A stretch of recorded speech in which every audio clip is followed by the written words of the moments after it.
let's take a look at the front page, Claire, of the Weekend Australian, and some really big stories on the front page of the Weekend Oz.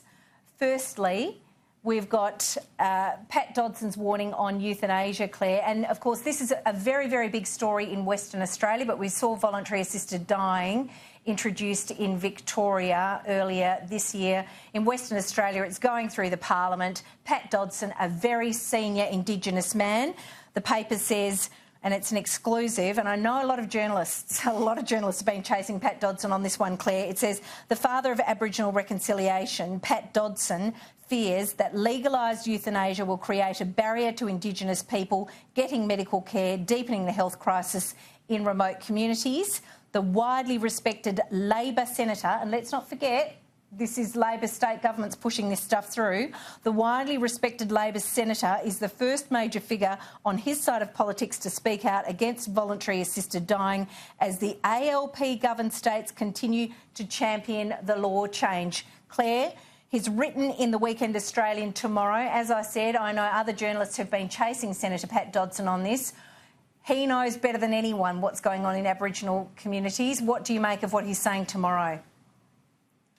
It's interesting because the issue of Indigenous people's access to health care has been at the front and centre of this debate in Western Australia since the legislation was proposed, for the very reason that a lot of these communities are so isolated and remote. They don't have the access to palliative care that you might have in a city, and if there aren't options for other kinds of medical treatment or care like that, then there is this risk that I guess this kind of end-of-life program could be seen as a solution, which is obviously not a situation that you want anyone to have to feel that they're making a decision about.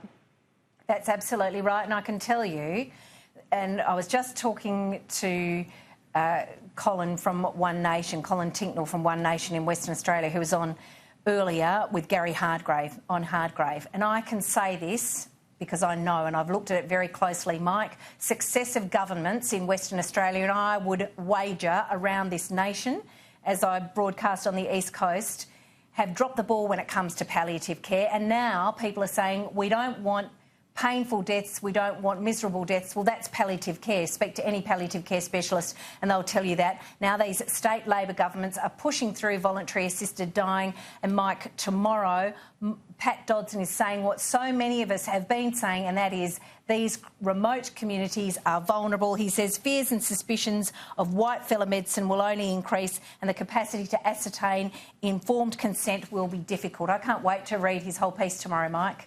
Indeed, yes. I mean, Mr Dodson is a concerned and credible individual. This is not an issue that I would have thought of, but it's really worthwhile that he has brought it to everybody's attention. And if what he's saying is correct in its implication, it's really a terrible situation, isn't it? It's really disgraceful. It's awful. It sounds so callous. It is, and it's a hot-button issue for me because I've been following it so closely here in Western Australia. Good on you, Senator Dodson, for getting up and speaking about this. Let's hope the legislators are listening.